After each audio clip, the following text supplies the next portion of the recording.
Olá, meus amigos, tudo bem? Com você live.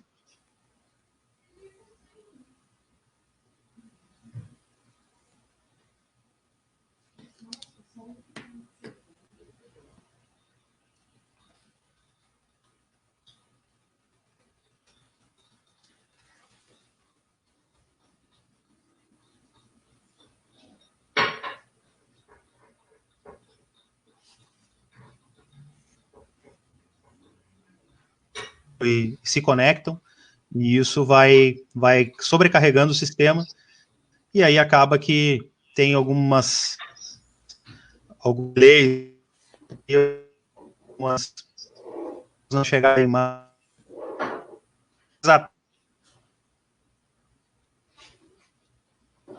desvio, qualquer falha aí em relação à internet, a gente vai retomar de novo sem maiores problemas, tá?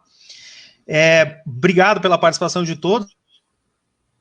A gente, pelo que eu estou vendo, já temos aí bastante gente conectada, já tem 23 pessoas aqui. Tem Gustavo de Caxias, bem-vindo à live.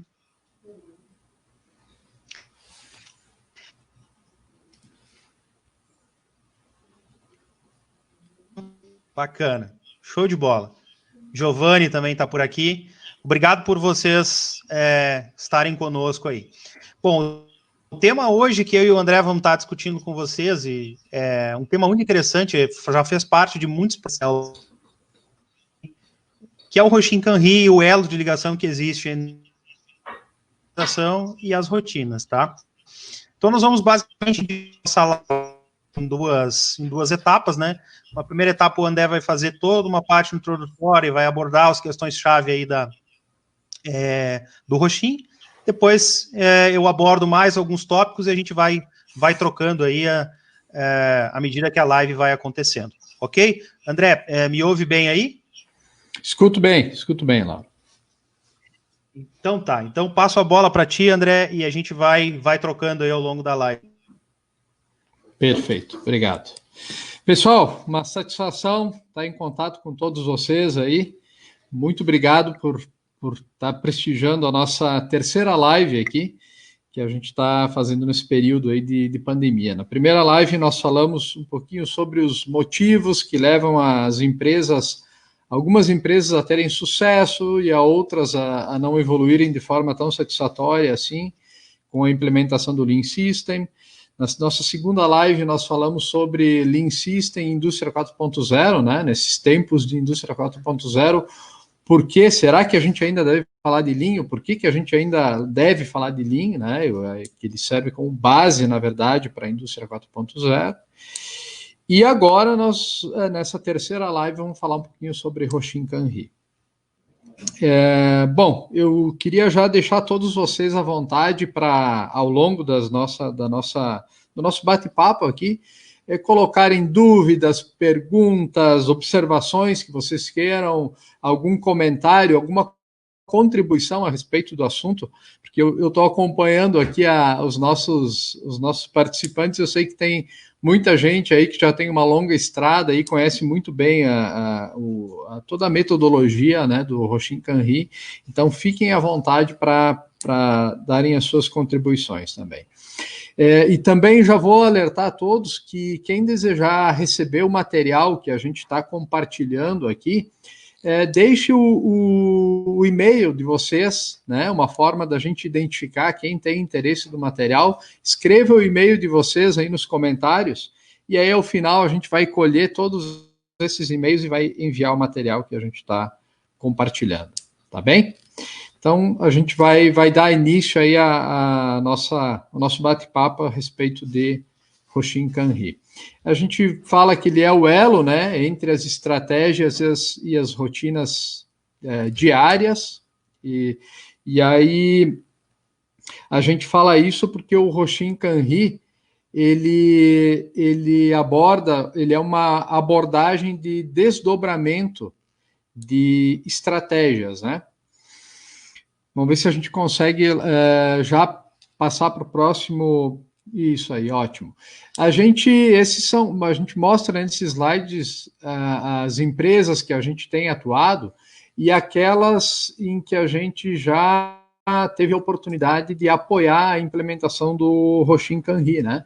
Essas empresas todas, a gente, por exemplo, já contribuiu na aplicação da metodologia na Coopershus, que é uma empresa calçadista, uma construtora, Gasperim Pilati, na própria Gerdau já vem utilizando essa abordagem há muito tempo, a Ercosul, que é uma empresa de pet food, Metal Matrix, que é uma indústria metalmecânica, o Instituto Sucessor, que é uma empresa de serviços, a Steel, ferramentas motorizadas, e por aí vai, né? Então a gente tem um histórico grande de implementação do Hoshin Kanri em empresas de segmentos bem distintos, assim, e todos eles casos assim de grande contribuição com as estratégias e a melhoria do modelo de gestão da empresa e do gestão de operações como um todo. Bom, vamos dar sequência. O Hoshin Kanri, ele, dentro do modelo que a gente utiliza, né, para apresentar e para modelar os conceitos e princípios do Lean System, a gente coloca ele lá na parte superior, né? O modelo ele é composto por uma base, nessa base a gente tem conceitos e mecanismos para estabilização e flexibilização de processos, os dois pilares clássicos aí do modelo do Just-in-Time do Jidoka, e o Hoshin nós localizamos ele lá no telhado do modelo, que é onde aparecem os fatores competitivos, o porquê que a organização ela busca a implementação do Lean System, né, para otimizar o seu modelo de negócio e aí, de uma forma a potencializar os fatores competitivos, e nós colocamos o Hoshin lá porque ele tem relação com todos os conceitos e mecanismos do sistema, né? Na verdade, o Hoshin Kanri, ele é que direciona a implementação dos demais mecanismos. É ele quem, a partir do Hoshin Kanri, nós planejamos e preparamos a implementação de todos os conceitos e mecanismos. Então, o modelo ele é como uma grande caixa de ferramentas, cada uma com seu objetivo específico de tratar um problema ou melhorar um determinado tipo de processo. E o Hoshin Kanri é como se fosse o maestro disso tudo, né?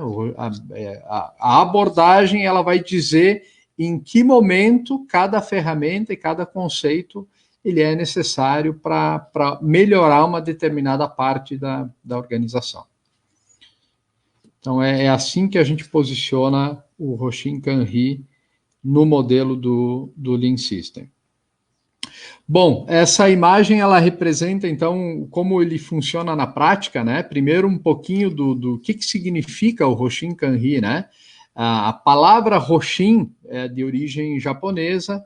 O Hoshin ele é composto de duas palavras, assim, Ho, que é a direção, e o Shin, que é a agulha, uma ponta metálica, né? Que é o que dá o norte. Então, essa ponta metálica ela é bem importante porque dentro dessa abordagem do Hoshin, a empresa ela precisa definir com bastante precisão assim para onde ela quer ir. Depois a gente vai desdobrar mais isso, né? Mas é bem significativo assim essa tradução da palavra, porque quando a gente aplica essa abordagem, a gente precisa definir com bastante precisão o norte verdadeiro, para onde a empresa está indo, né? E depois vem a parte de baixo, que é o CAN-RI. Então, o CAN, ele vem de controle, de gestão, e o RI vem de razão, de princípio, ou seja, é um método, né? Então, um método que faz com que a gente acompanhe e controle se, de fato, nós estamos indo em direção ao norte verdadeiro que foi determinado, né? Então, um método de desdobramento do norte verdadeiro em todos os níveis da organização. Então, ele começa lá em cima da definição das estratégias, né? Depois ele vai para os planos estratégicos, para os projetos estratégicos, e ele chega até as rotinas operacionais. Bom, com o Roshin Kanri, a gente precisa responder a essa pergunta, né? Para onde a nossa organização ela está indo? Qual é o caminho que a gente está escolhendo, né? A gente precisa, o método, ele leva a empresa, leva a organização a definir com precisão qual o caminho. Qual é o caminho que nós vamos escolher? Para onde nós vamos e por qual caminho nós vamos chegar lá. Perfeito? Podemos seguir, então. Essa abordagem do Roshin Kanri, ela nasceu na década de 50, entre 1950 e 1960. Ela teve a contribuição dos principais gurus aí da qualidade e da administração, né? Deming, Juran, Drucker, próprio Ishikawa, e as primeiras empresas que se destacaram na aplicação dessa abordagem foram a Bridgestone e a Toyota.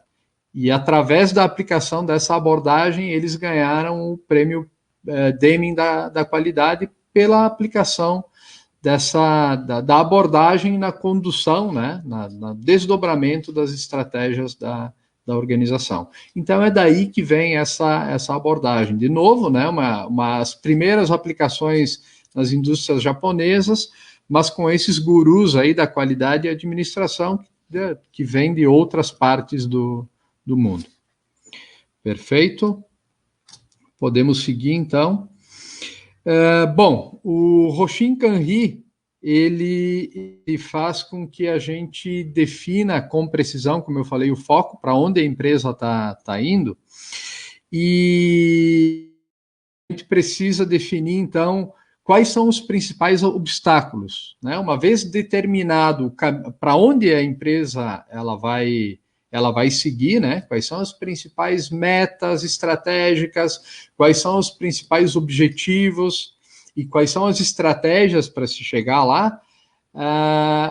O Roshin Kanri, ele deixa claro para a organização quais serão os principais obstáculos que a empresa retrata uma imagem do estado atual da organização, e aí mostra nessa imagem do estado atual quais são os principais obstáculos, os problemas que a empresa vai enfrentar para atingir os seus objetivos. Isso é muito importante, porque muitas vezes a gente precisa saber com clareza quais são os problemas que a gente vai tratar para atingir os objetivos e quais são os problemas que naquele período de tempo a gente não vai tratar. E essa é uma escolha sempre muito difícil de fazer, assim. Quando a gente traça objetivos a longo prazo, isso é bem comum nos exercícios de planejamento estratégicos que as empresas fazem, né? Se reúne um grupo de pessoas para analisar os principais problemas da organização e definir estratégias. Normalmente se sai desse planejamento estratégico com um plano para salvar o mundo, né? Olha, está aqui, esse plano a gente vai resolver todos os problemas da organização. E, via de regra, falta braço, falta fôlego, falta recursos para conseguir resolver todos os problemas. Uma das grandes contribuições do Roshin Kanri é que a gente precisa fazer escolhas. A gente precisa definir com precisão aonde a empresa vai chegar, para onde ela está caminhando, e a gente precisa escolher quais são os problemas que a gente vai tratar. E nesse exercício a gente identifica problemas que são, até de repente, são importantes para a organização, mas que a gente não vai ter recurso para tratar desses problemas. E aí a gente sai com um plano, via de regra, muito mais factível, né? Que a gente, de fato, vai conseguir ter uma boa aderência ao longo daquele período que a gente está definindo como horizonte do Hoshin Kanri. Ok? Podemos seguir. Bom, essa imagem, ela retrata uma questão importante, né, dessas escolhas que eu estava falando. Muitas vezes, quando a gente aplica a abordagem, a empresa percebe que, ok, não, mas nós estamos caminhando, nós não estamos parados. A gente, ano após ano, a gente vem crescendo, a gente vem melhorando, vem realizando coisas importantes dentro da empresa. E parece que a gente está caminhando rápido também, esse crescimento está rápido. Mas aí a gente precisa dizer, tá, mas nós estamos caminhando, ok, estamos caminhando rápido para onde? E muitas vezes, nesse exercício de aplicação da abordagem, se percebe que a gente tem muitas iniciativas que levam a empresa para lugares diferentes. Então, iniciativas importantes, realizações importantes, que não necessariamente têm o mesmo foco, o mesmo objetivo, porque esse objetivo não está claro, né? E aí a gente precisa... isso porque muitas vezes as diversas áreas da empresa acabam caminhando rápido, escolhendo caminhos que parece que levam a gente a realizar mais rápido, mas não levando para o caminho que a empresa como um todo, que o negócio como um todo precisa ir, né? Então, essa imagem, ela retrata bem. Claro que se eu for colocado em frente a essas duas estradas, eu sempre vou preferir pegar a estrada mais bem pavimentada, né? Pegar o atalho, aquele que vai me levar mais rápido, eventualmente, para algum lugar. Sem o Hoshin Kanri, a gente não tem a certeza de que essa estrada está levando a gente para o lugar certo, né? Que seja aquele lugar que a organização como um todo pretende chegar. Então, o Hoshin, ele tem essa grande contribuição para o negócio, que define o ponto de chegada comum a todos e muitas vezes faz com que uma determinada área tenha que escolher o caminho mais pedregoso aí, né? O caminho mais difícil, mas é aquele que ela vai ter que sacrificar, porque é aquele caminho que vai levar a organização como um todo a atingir os seus objetivos. Tá bem? Podemos seguir. Bom, tudo começa no Hoshin Kanri com a definição do norte verdadeiro. Esse norte verdadeiro, ele vem de uma combinação, né, uma consolidação da visão, missão e valores da empresa. Então, a gente destila tudo isso e transforma isso numa grande orientação estratégica. Essa orientação, via de regra, é uma frase, é um conjunto de palavras aí, de sentenças, que mostram aonde a empresa quer chegar no médio e longo prazo. E ela já dá uma ideia de como a empresa quer chegar lá, né? Ela não é aí isso vem dos valores da organização, né? É chegar lá, atingir os grandes objetivos estratégicos, mas não atingir isso a qualquer custo. A gente vai percorrer esse caminho, mas a gente tem um conjunto de valores que vão definir como a gente quer atingir o objetivo da organização. E aí é com esse norte verdadeiro, com essa orientação estratégica, tudo começa a ser desdobrado a partir daí. Tá certo? Isso esse é a primeira etapa da aplicação da abordagem. As etapas que vêm a seguir na aplicação da abordagem, e depois a gente vai detalhar um pouco mais elas vêm com esse modelo mental, assim, que é uma mudança de abordagem em relação ao que as nossas empresas aqui elas estão habituadas a fazer, né? A imagem é bem interessante, porque do lado direito ela mostra a mentalidade, o modelo mental das indústrias e das empresas orientais, né? Que é a qualquer projeto, eles investem uma boa parte do tempo planejando, né? Aí o P dessa imagem mostra 50%, como se essa imagem representasse o tempo total de realização de um projeto, 50% de planejamento, talvez ali uns 20, 25% de execução, mais uns 30% de checagem, ajustes, e mais uma etapa de ajustes finais daquilo que está realizando, né? Esse modelo mental oriental, né? Que costuma dizer assim, olha, vamos investir o tempo que for necessário no planejamento, o tempo que for necessário para planejar e planejar muito bem, em detalhes o que a gente quer realizar, né? E depois, quando isso tudo estiver planejado, definido e consensado, vamos ser muito rápido na execução. A execução tem que ser rápida porque a gente investiu tempo no planejamento. E aí o tempo de checagem e ajuste vai ser menor. O nosso modelo mental ocidental, não só brasileiro, né, é um curto tempo de planejamento, porque a gente tem aquele modelo mental de mão na massa. Enquanto a gente está planejando, a gente não está agregando valor. O que agrega valor é executar. Então, a gente investe um tempo muito pequeno, normalmente não é o tempo suficiente para planejar de uma forma adequada, mas naquela ansiedade de executar, né? Então, pouco tempo de planejamento, bastante tempo de execução, porque ela não foi planejada, e aí eu tenho percalços no caminho, ao longo da execução, eu tenho contratempos, e aí a execução fica mais longa. Depois, a checagem, normalmente, ela é menor, a gente não investe tanto tempo checando, nem define de forma precisa, assim, como é que a gente vai verificar os resultados, e aí depois vem o ACT, que na nossa modelo mental acaba sendo o retrabalho, né? Oh, não saiu, não é o que a gente esperava. Muitas vezes no planejamento a gente nem definiu com precisão aonde é que a gente queria chegar, né? E aí a gente fica retrabalhando, porque a gente entende que não, o que a gente aonde a gente chegou e os resultados que a gente atingiu não são satisfatórios. E aí tem todo o retrabalho que vem na sequência. Show de bola, André. Uma boa introdução aí ao tema. Acho que deu para a gente já ter uma boa pincelada aqui. Nós vamos entrar um pouquinho agora para discutir o método e vamos discutir um pouquinho do A3. Eu vou rapidamente aqui só remover o André da tela aqui. Não é de propósito, viu, André? É porque a gente sabe que a conexão está bem ruim, então diminui o upload e a gente consegue aí estar trabalhando com o material compartilhado junto com vocês, ok? Bom, vamos avançando então, tá?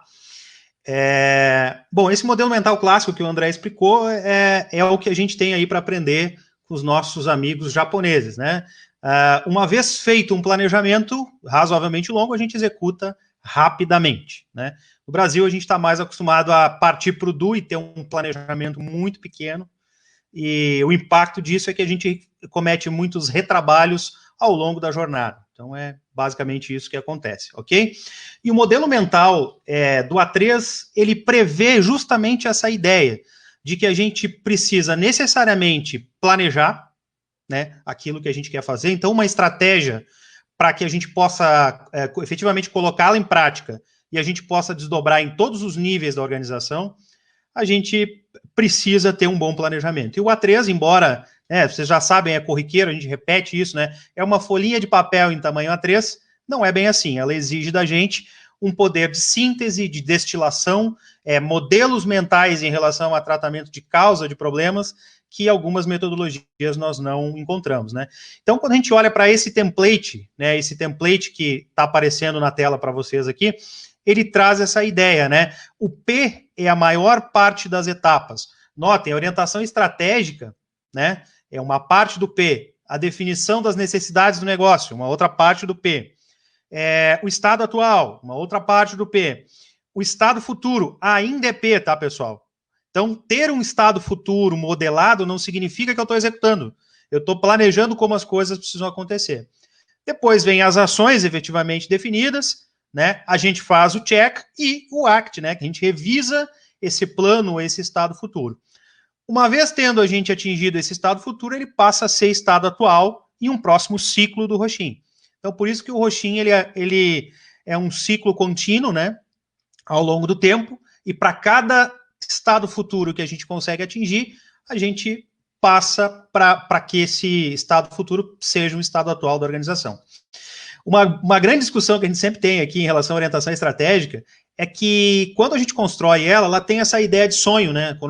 É a conotação da missão da organização, da visão da organização, para onde ela quer ir, e ela traz, muitas vezes, uma ideia ainda superficial. Tá, mas como é que eu vou medir isso, de fato, né? E aí, nas necessidades do negócio, a gente estressa muito isso, né? Bom, eu quero melhorar o market share da organização, eu quero incrementar o faturamento, a receita bruta, quero melhorar a margem, né, o lucro líquido, o EBITDA. Então, aí a gente começa aquela discussão, sair do sonho e passar para a realidade. A gente começa a medir. Tá, mas eu quero levar essa receita líquida. De quanto para quanto, afinal? E até quando eu quero levar isso? E onde eu estou, para onde vou e até quando vou chegar lá? Então, as necessidades do negócio, elas abordam essas questões aí em relação à parte quantitativa, e aí sai a orientação estratégica do sonho e passa a ser algo real para a organização, certo? No estado atual, a gente vê tudo que limita a organização, tudo que trava essa organização para chegar nesse estado futuro, e no estado futuro a gente desenha, em muitos casos, o estado da arte. E aqui a gente fatia esse estado da arte, né? Então, pode ser definido aqui em algumas etapas para que a gente possa atingi-las ao longo de cada ciclo do Roshin, certo? Eu vou avançando aqui. Bom, mas que resultados são esses que o Roshin traz para a gente, tá, pessoal? Indicadores estratégicos, né? Melhoria do market share, receita, EBITDA, lucro, satisfação de clientes, redução de retrabalho, melhoria da qualidade. Então, são esses os objetivos estratégicos que o Roshin traz para a gente. Num A3 mãe, a gente olha para esses indicadores aqui. Óbvio que quando a gente olha lá para a operação, lá para o chão de fábrica, a gente já fez o desdobramento, né? E que a gente vai falar daqui a pouco. Então, imaginem que num A3, por exemplo, de uma área produtiva, de uma linha de produção, de uma mini fábrica de produção, eu não vou colocar lá para medir lucro líquido, né?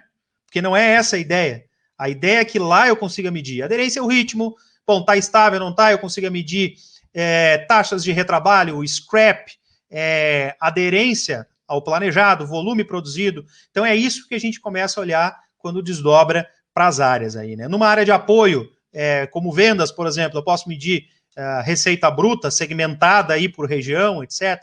E por aí vai, né? O que o Roshin faz na prática com a gente? Ele faz isso aqui, ó. Quando a gente olha essa seta da esquerda, o que a gente vê são os objetivos locais, que a gente chama, né? Os ótimos locais, ou seja, cada área da organização ou processo puxa a corda para o seu lado, né? Que é atingir os seus resultados. O que o Roshin faz, ele é como se fosse um imã. Ele leva a organização, né, para uma direção e, através desse imã, ele puxa as áreas para que todas sigam esse desdobramento e consigam levar essa organização para outro patamar. Então, esse aqui é um dos pontos principais em relação ao Roshin Kanri, né? Direcionar as áreas, tanto as áreas principais da organização, os processos-chave da organização, quanto as áreas de apoio que apoiam esses processos principais em direção ao norte verdadeiro que a organização definiu. Certo, meus amigos? Vamos avançando aí, então. Bom, como é que faz isso? Uma vez tendo construído os A3, a gente construiu o A3 mãe, a gente construiu o A3 dos processos principais da organização. O que são processos principais? São aqueles processos core da organização. O processo produzir, processo vender, processo desenvolver, e por aí vai. Cada organização tem os seus processos core. Por exemplo, tá? Tem empresas que concentram bastante energia em desenvolvimento de um produto, de uma marca, de uma família de produtos. Ela concentra energia na engenharia de produção desses produtos e ela concentra energia na comercialização desses produtos. Bom, esses são os processos principais dessa organização. Então, são os A3 filhos, oriundos lá do A3 do negócio.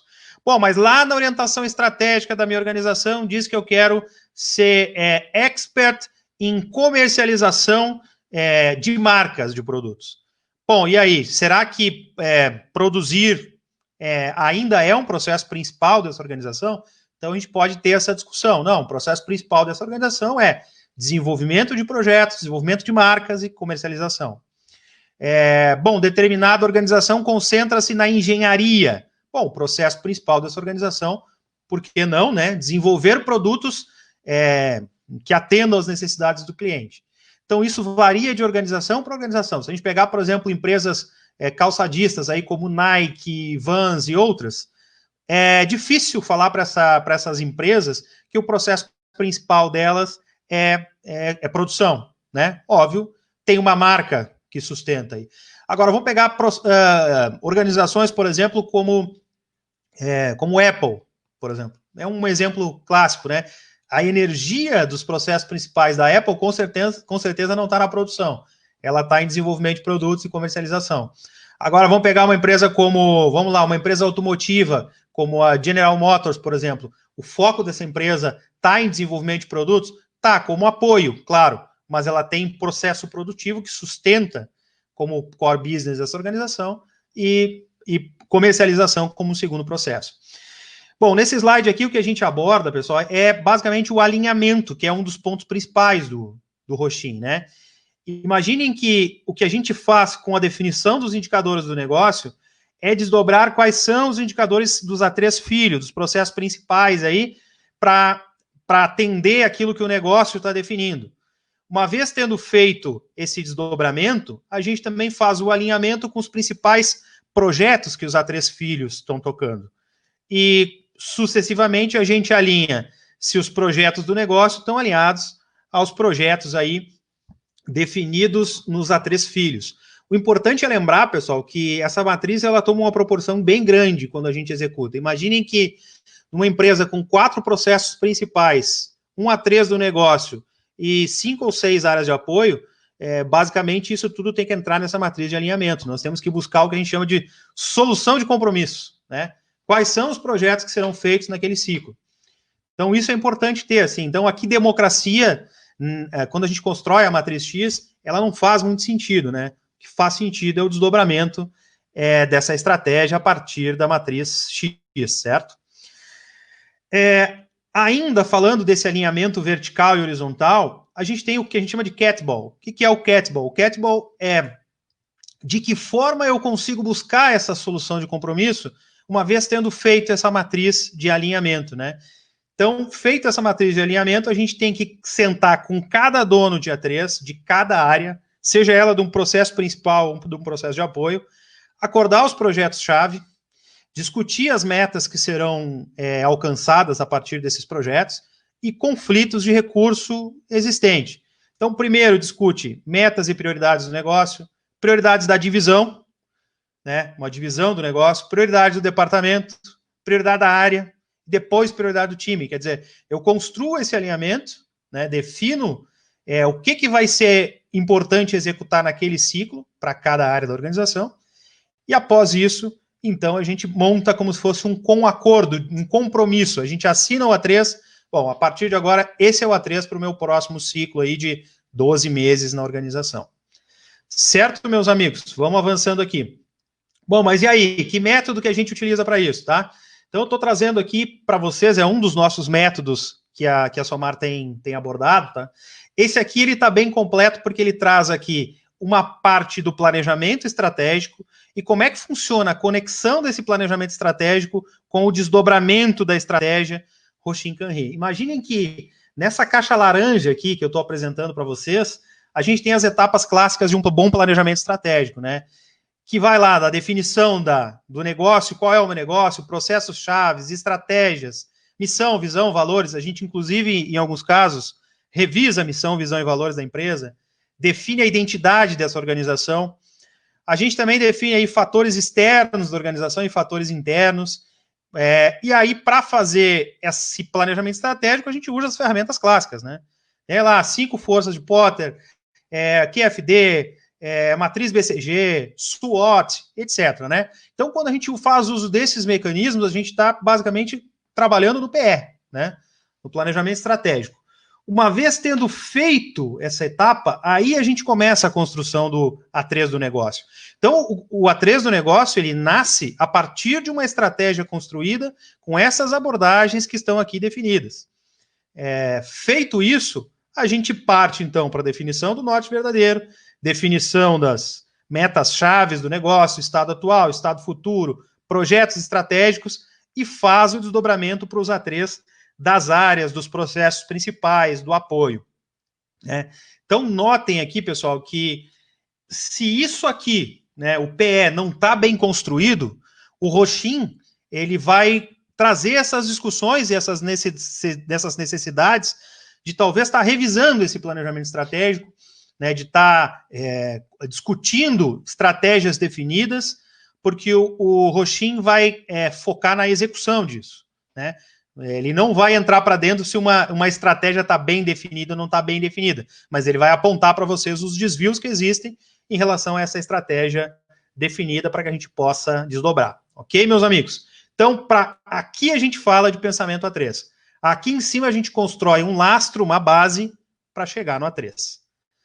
Certo, meus amigos? E aí, como é que esse negócio vai parar na gestão da rotina? Vou pegar aqui, por exemplo, uma gestão da rotina de uma área produtiva. Eu tenho 2 áreas produtivas aqui. Primeiro, né, para chegar numa área produtiva, eu antes tenho que ter feito todas essas etapas de desdobramento. Tenho que ter construído o A3 do negócio, construído os A3 filhos, construído os A3 netos aí das áreas, né, definidos, ou das linhas de produção, das células produtivas, e aí os indicadores estão amarrados, né? Por exemplo, que um tech time, aderência a um tech time, ou aderência a um ritmo de um sistema produtivo, por exemplo, ele tem impacto direto nas entregas da organização. Ele tem impacto direto na qualidade, ele tem impacto direto na produtividade. Bom, e a produtividade impacta onde? Impacta no custo produtivo. E o custo produtivo impacta onde? Bom, o custo produtivo está impactando direto no resultado do negócio, no lucro líquido. Então, numa área, normalmente, a gente já tem o desdobramento desses indicadores. Então, não vou medir na minha área produtiva, por exemplo, lucro líquido. Não. Eu tenho que medir aquilo que eu tenho condição de controlar no meu dia a dia. Aquilo que eu tenho condição de medir no dia a dia. Tá, mas e lá numa área de compras, por exemplo, o que eu deveria estar monitorando? Bom, aquilo que tem impacto direto com os indicadores estratégicos do negócio, né? Então, tem que aparecer também, por exemplo, né, os savings de compras, os lead times de aquisição de materiais, e numa área de desenvolvimento de produto, bom, eu tenho que medir lá o lead time de lançamento de novos produtos, né? E por aí vai, né? Então, aqui nas áreas ele já chega desdobrado, certo, meus amigos? Então, cada área com seu A3, com a matriz X, a gente desdobra para chegar nessas áreas aqui. Ok, meus amigos? Avançando aí. A3 mãe, A3 filhos ou processos principais, A3 de apoio e, por que não, né, os A3 de solução de problemas. Então, problemas que a gente encontra na rotina do dia a dia que nos impedem de atender a determinados objetivos, eles precisam ser tratados com uma abordagem de solução de problemas. Se são problemas crônicos, por que não já nascer desse desdobramento? Quais são os problemas crônicos aí que nós temos que tratar usando a abordagem de solução de problemas? Projetos que nós temos que executar nessa organização para que a gente consiga atingir as metas estratégicas? Receita líquida, receita bruta, receita de vendas, EBITDA, lucro líquido, etc. Certo? Follow-up disso acontece, pessoal, através de reuniões que a gente define. Essas reuniões, normalmente, né, quando a gente fala de A3 mães, são mensais, então é importante lembrar disso. Reunião de A3 filhos, quinzenais, reunião de projetos semanais e a gestão técnica da rotina do dia a dia acontecendo diariamente. Então, diariamente eu tenho que estar tratando todos aqueles desvios, aqueles problemas que nos impedem de alcançar nossos objetivos. É como o André mostrou na imagem para vocês da estrada, em que tinha as pedras e a gente tinha também as pedras fora do caminho, né? Fora do caminho não é o nosso objetivo. Nosso objetivo é as pedras que estão no caminho, aquelas que nos impedem diariamente de atingir nossos objetivos. Então, além dos projetos estratégicos, os indicadores desdobrados precisam ser tratados também nessas reuniões. Bom, eu sei que pode ter várias perguntas aí de vocês, né? Fiquem à vontade aí, vão fazendo as perguntas aí, a gente vai buscar respondê-las aí à medida do possível, tá? Mas notem, ó, dos projetos que nós temos feito de Rochin, que são muitos, tá? A gente tem feito há muito tempo projetos de desdobramento da estratégia. Vou tentar botar o André junto aqui, ver se a nossa internet permite aqui, para a gente explorar isso aqui com vocês. Olhem só, pessoal. Isso aqui é o que a gente tem visto em grande parte das organizações que impedem o roxinho, a jornada do roxinho de evoluir dentro das organizações. É o que impede, muitas vezes, da organização atingir determinados objetivos. Quando a gente inicia um projeto de roxinho, a gente percebe lá, não, mas peraí, aqui não está claro os propósitos dessa organização, né? Quais são os propósitos dessa organização para o negócio que ela deveria estar buscando, né? Muitas vezes a gente enxerga conflitos de prioridade, a gente enxerga egos se colocando à frente do método, né? Daquilo que a estratégia da organização está predispondo, está determinando, né, para chegar naquele resultado. A gente vê muito alinhamento, falta de alinhamento, né, ausência de alinhamento. Eu tenho uma área puxando um projeto de determinada área, tem impacto direto sobre outra área, e muitas vezes as áreas nem se conversam, não têm agendas comuns que possam discutir isso, tá? A ausência da constância dos propósitos da organização, a falta da gestão da rotina, a culpabilidade, esse é clássico, né? Ou seja, a gente passa a discutir culpa do porquê que as coisas não andam, mas a gente não discute causa, né? Então, esse é um ponto-chave aí, né? Discute muita culpa e pouca causa, né? A organização, em muitos casos, não mede os seus objetivos estratégicos, tem uma distância gigantesca da rotina, distância das áreas, a gente vê uma distância do Gemba. Esse aqui é um tema que a gente vai explorar aí com vocês em uma live específica aí, que é o quanto, né, o advento aí da tecnologia e o fato da gente estar trabalhando em home office, em função da Covid-19 aí, acaba ainda exercendo mais uma dificuldade aí em relação ao distanciamento do Gemba, né? Crenças, centralizações, falta de conhecimento, visão sistêmica, e por aí vai, né, André? Aqui dá para explorar aqui, acho que quase todos esses pontos aqui que a gente já viu ao longo dos nossos projetos, né? André, se quiser comentar alguma coisa aí, fica à vontade. Vou dar uma olhadinha rápida nas perguntas aqui, que chegaram algumas aqui, para a gente tá respondendo aí, tá? Beleza. Eu queria complementar algumas questões nessas dificuldades que a gente tem enfrentado, né, quando a gente auxilia as empresas na revisão das estratégias e depois no desdobramento disso, até os níveis operacionais. A gente tem um modelo mental assim que dificulta bastante todo esse processo, porque, como a gente já falou anteriormente aí, o nosso modelo mental é de agir, não de planejar, né?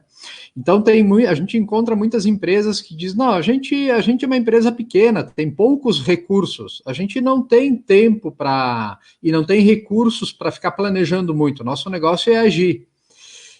E olha só, né, que armadilha que a gente tem, justamente porque a gente tem poucos recursos, é que a gente deveria se preocupar em utilizá-los bem. O modelo mental deveria ser o inverso. Quanto menor a empresa, quanto mais escassos são os recursos, mais eu deveria estar preocupado em planejar adequadamente o uso desses recursos, porque a margem de erro é muito menor do que numa empresa de um grande porte. Uma outra coisa que a gente escuta bastante é que não adianta planejar, porque as variáveis elas mudam tanto, né? A questão econômica, a gente vive num país que não tem estabilidade econômica, e as mudanças são muito rápidas, muito frequentes. Então, não adianta a gente planejar a médio e longo prazo, porque a gente tem o nosso horizonte não consegue. A gente não consegue firmar um horizonte. As coisas mudam muito rapidamente, a gente não tem estabilidade econômica do nosso país, não tem estabilidade jurídica. E aí, de novo, a gente costuma dizer que é uma armadilha, porque é justamente porque a gente vive num ambiente de tantas mudanças, é que a gente deveria ter um norte definido, aonde a gente quer chegar. Num ambiente, num mar que está agitado, num navio que está num mar calmo, é muito importante ele saber para onde ele está indo. Um navio que vai navegar por um mar agitado é mais importante ainda, porque as ondas vão levar ele a todo momento a mudar de direção. E se a gente não tem um norte bem definido, a gente não sabe, a gente num mar calmo, se a gente largar o barco lá e a gente arrumar a vela e colocar energia lá no nosso barco, a gente mais ou menos sabe aonde a gente vai chegar. Num mar agitado, com mudanças constantes nas direções, se a gente não fizer nada, se a gente não tiver claro para onde a gente quer ir, a todo momento a gente vai ser levado para um lado diferente, né? E aí é que a gente não vai ter ideia para onde a gente está indo, quais são as correções de rumo que são necessárias, né? Ótimo, boa contribuição, André. Bom que com essa colocação, tu me deu um espaço aqui para me dar uma olhada nas perguntas e a gente já vai responder algumas delas aqui. Eu vou tomar a liberdade aqui de mais ou menos dividir as perguntas, André, porque tem perguntas dirigidas para ti e outras para mim, a gente vai falando aí e discutindo. A primeira aqui, uma do Giovanni, Giovanni Kies, lá da Ercosul. No momento atual em que as organizações estão vivendo com diversas variáveis, pandemia, dólar, clima, na visão de vocês, qual é o tempo ideal de congelamento e direcionamento da estratégia? Giovanni, eu vou dar o meu comentário aqui, depois o André pode contribuir também, tá? A verdade é, nós estamos vivendo um momento de instabilidade em que a todo instante as coisas estão mudando, tá?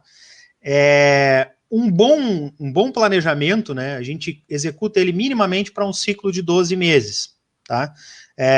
Um A3 ele pode ter ciclo de 12 meses, 24, 36, a gente pode construir essa visão de longo prazo, né? E fatiar isso ao longo do tempo. Isso não significa que ele não possa ser modificado, tá?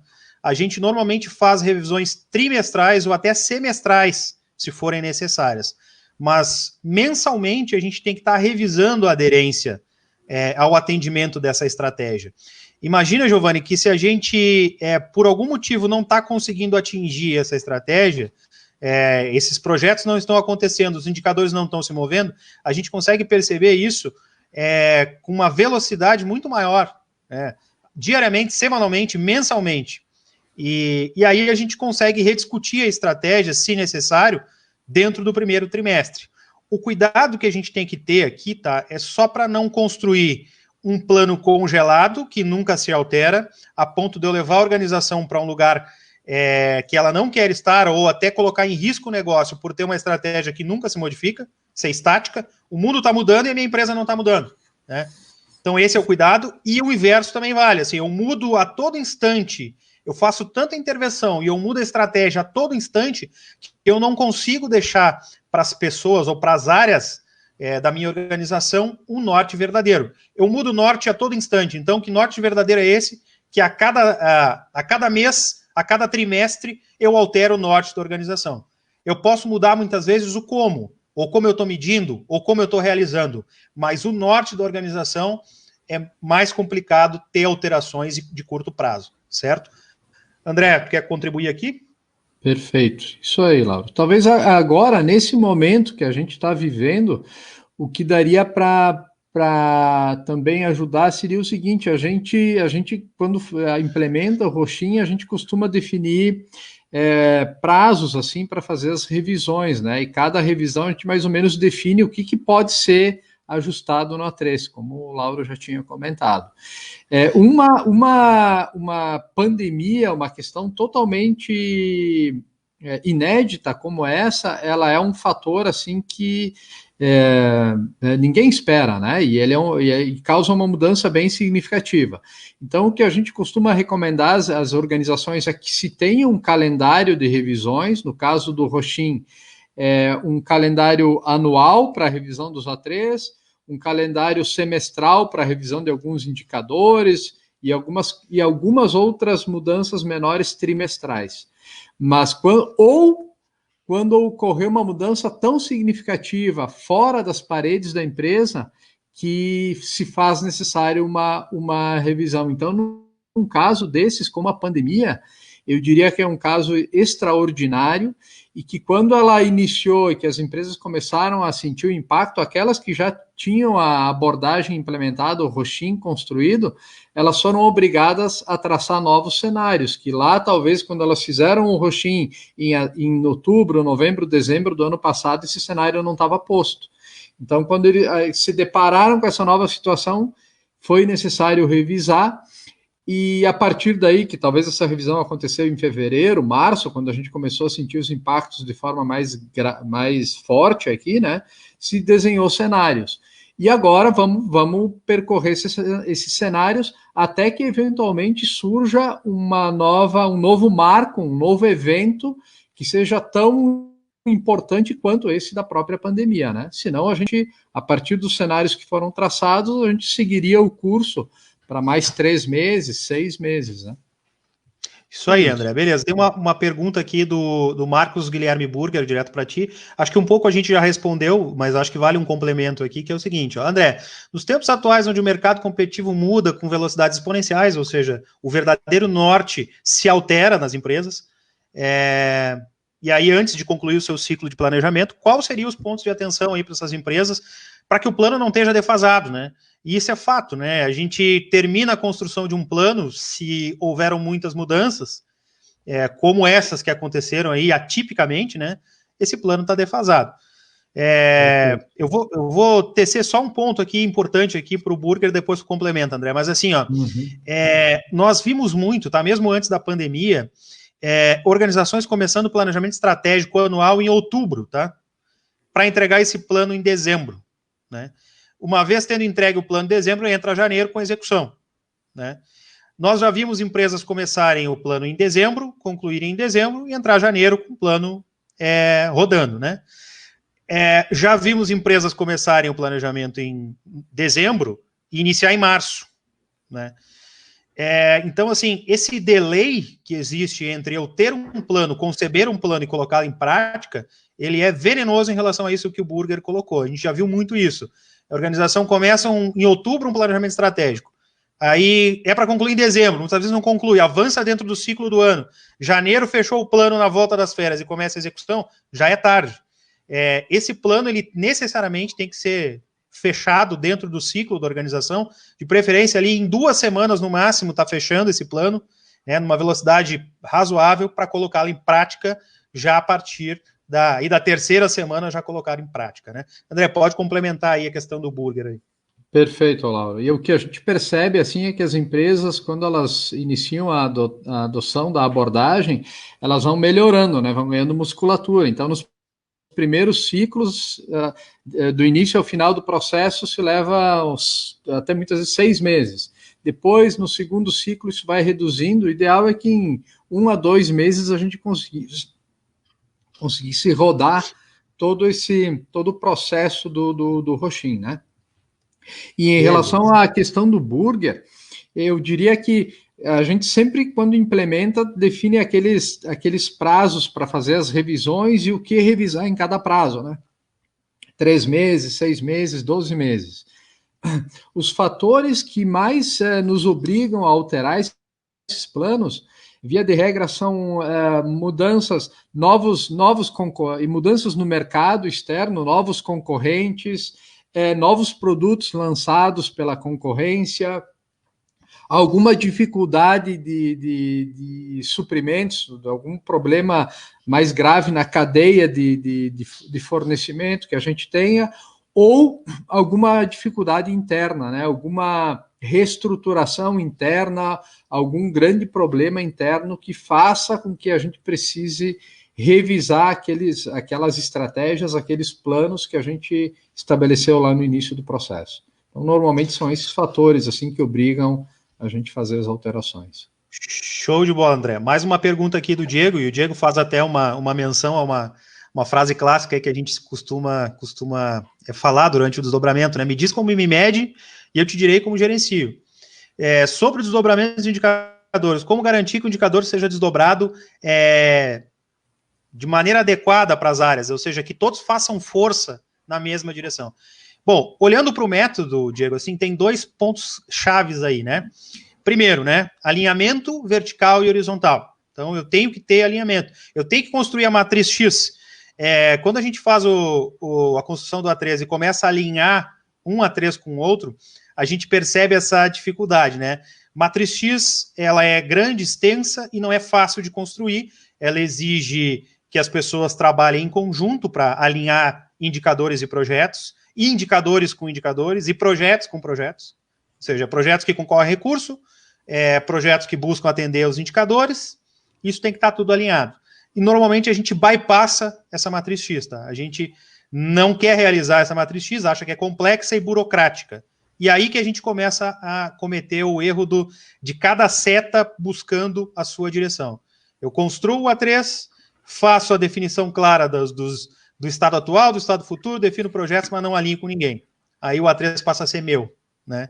E aí essa é uma dificuldade. E o outro é o Catball, né? Se eu não faço o Catball, eu não consigo negociar da melhor maneira para que as soluções de compromisso aconteçam, né? Que o meu projeto seja valorizado. Normalmente eu iria conectar como um terceiro ponto aqui, tá? Que é a árvore dos indicadores, ou seja, eu tenho que ter certeza que um indicador está amarrado no outro. Então, tendo a matriz X, tendo o Catball e tendo a árvore dos indicadores, eu consigo que todo mundo faça força na mesma direção. Não sei se respondi a tua pergunta aí, Diego. André, perfeito, tranquilo aqui? Perfeito, Laura. Essa a metodologia assim amarra isso tudo e a gente seguidamente, né? A gente percebe esse erro, essa armadilha que a gente cai, né? A gente usa a matriz X assim com bastante robustez no primeiro desdobramento, que é o A3 do negócio para os A3 filhos. E daí para baixo, dos A3 filhos para os A3 netos, e depois para os A3 das áreas, parece que vai perdendo força, assim, né? E aí não se usa a matriz X e a árvore de indicadores para desdobrar para baixo do A3 filhos. E aí o método vai se perdendo, né? E aí muitas vezes acontece esse desalinhamento, né, dos indicadores das áreas e dos A3 netos. Show de bola. Do Jackson Prudêncio, aqui da Steel, mais uma pergunta, olha só. Na minha opinião, as empresas usam muito pouco conhecimento dos operadores na solução de problemas. Corretíssimo, Jackson, corretíssimo. Na verdade, a gente tem, em muitas organizações, quase uma enciclopédia na cabeça dos operadores, né? Quem está lá no dia a dia, operacionalmente executando, sente na pele os problemas que acontecem. Então, não envolver o time operacional no tratamento dos problemas é um erro clássico que as organizações cometem, e eu diria que tem um segundo, tá, Jackson, contribuindo aí, que é buscar a solução de problemas dentro de sala de reunião, tá? A solução do problema está, via de regra, no Gemba, né, no lugar onde as coisas acontecem. Então, via de regra é lá.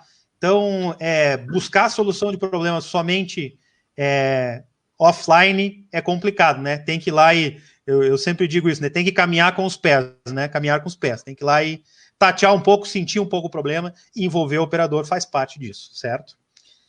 E essa é uma grande contribuição do Roxin, né, Laura? Porque se a gente faz um bom desdobramento, esses problemas que acontecem no dia a dia, na rotina e que os operadores eles sentem, né? Aqueles problemas que o nível operacional eles sentem, são aqueles problemas que parece que estão tão distantes assim daqueles problemas estratégicos da organização, mas na verdade é a soma desses pequenos problemas que fazem a diferença da empresa atingir ou não os seus objetivos estratégicos, né? E quando tem um desdobramento adequado, assim fica claro, até no nível operacional, quais são os problemas que precisam ter mais prioridade, né? Que são aqueles que estão mais diretamente ligados com os indicadores, que são desdobrados dos indicadores estratégicos lá de cima. Então fica mais claro de perceber quais são as pedras que vão fazer maior diferença no caminho. E se isso é bem desdobrado e é feita uma boa comunicação com o nível operacional, aí eles podem nos ajudar muito a tratar desses problemas. Né? Sem dúvida, sem dúvida. Obrigado, André. Aqui tem mais duas perguntas do William Silva aqui, que eu vou juntar as tuas duas perguntas aqui para eu, André, debater um pouquinho e buscar te responder, tá?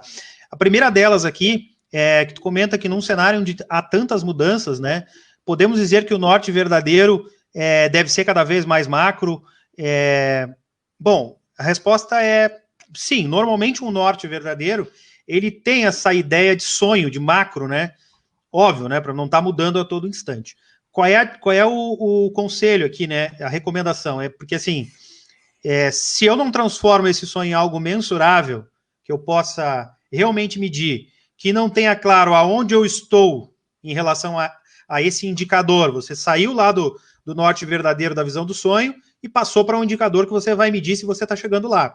Tem que ter claro o de e o para e o até quando. Se isso está bem desenhado, ele pode ser macro, mas eu estou medindo se eu estou indo em direção a isso. Tá? O cuidado aqui é para que seja medido esse norte. Se eu não estou medindo, aí eu posso te dizer que fica bem difícil de saber se a gente está na direção certa. Tá? André, não sei se quer dar algum comentário aqui em relação a essa colocação. Talvez só complementando assim com um exemplo prático, né? Porque a gente sabe que a velocidade da mudança está cada vez maior, né?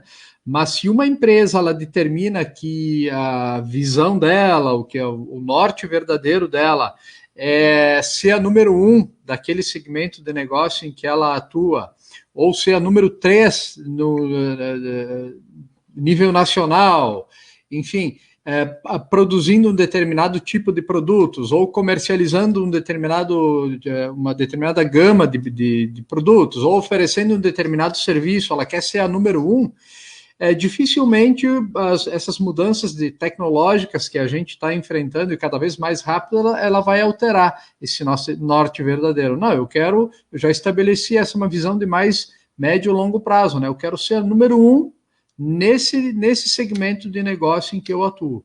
Bom, as mudanças tecnológicas que vêm, elas têm que nos ajudar a chegar lá, mas dificilmente, se esse é o nosso norte, a gente vai permanecer com ele, né?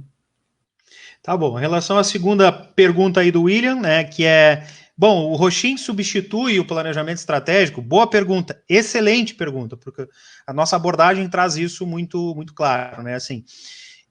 William, assim, tem organizações que já têm um planejamento estratégico concebido e tem um hiato muito grande de desdobramento desse planejamento estratégico para dentro da organização. Então, quando a gente entra com o Rochin, a gente entra desdobrando esse planejamento estratégico definido para todas as áreas da organização. Acontece em muitos casos da organização não ter um planejamento estratégico. Nesse caso, a gente ajuda na construção desse planejamento estratégico e aí parte para o desdobramento.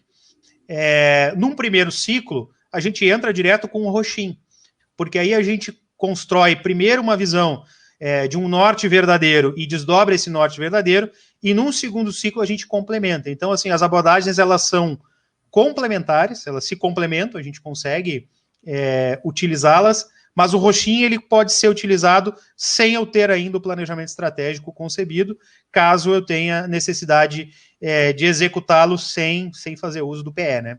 A gente recomenda que ambos sejam utilizados aí, cada um com as suas particularidades, contribuições, etc. Bom, vou passar para a próxima aqui, André, e vamos responder mais uma aqui do Michael, lá da Steel. Ó. Pô, bacana a pergunta do Michael aqui, olha só. Ele fez uma pergunta que parece simples, mas não é. A gente vê muita organização pecando aqui, ó. Boa noite, André e Lauro. Diz aí, quem é mais difícil, definir ou executar a estratégia? Então, esse é um ponto bacana. Michael, eu vou te responder, tá? Planejar uma organização, tranquilamente a gente consegue envolver as pessoas, montar um plano, pode ser um plano lindo, maravilhoso, colocá-lo em prática é outra história. Outra história, exige constância de propósito, disciplina, alinhamento, gerenciamento rotineiro. Então, colocá-lo em prática, com certeza é mais difícil do que montar o plano, tá? Planejar. Mas muitas vezes o que acontece é que ao longo da execução a gente precisa realinhar, revisar esse plano para fazer acontecer, tá? Então, já te respondendo aí, agora o André contribui aí com a visão dele em relação ao que é mais difícil, né? Montar o plano ou colocar em prática? Eu dar a resposta clássica do engenheiro, né? Depende, né? Mas o que a gente tem encontrado mais é a dificuldade de executar, como o Lauro comentou, assim, a gente percebe mais isso. Mas muitas vezes a gente encontra organizações que têm um nível de maturidade tão baixo assim, e isso é bem comum nas nossas empresas nacionais ainda, infelizmente, né? A gente encontrar empresas em que a base ela é muito fraca, assim, e não tem, a gente não encontra um time, né, uma massa crítica dentro da empresa, nem suficiente para definir para onde a empresa ela está indo. Muitas vezes isso está só na cabeça do dono, né? e aí é uma extrema dificuldade para executar aquilo que o dono nem consegue colocar para fora, nem consegue colocar no papel, porque está só na cabeça dele e ele tem dificuldade de comunicar. Então, em empresas que têm essa dificuldade maior, assim, que não tem uma boa massa crítica, uma boa base de conhecimento, aí nessas eu diria que a maior dificuldade é de planejar, porque a empresa não se consegue definir para onde a empresa está indo. Então, tem muitas que estão nesse estágio ainda. Show de bola, show de bola. Pessoal, bom, da nossa parte, tá, o que nós tínhamos para apresentar para vocês vinha até aqui, tá? É isso.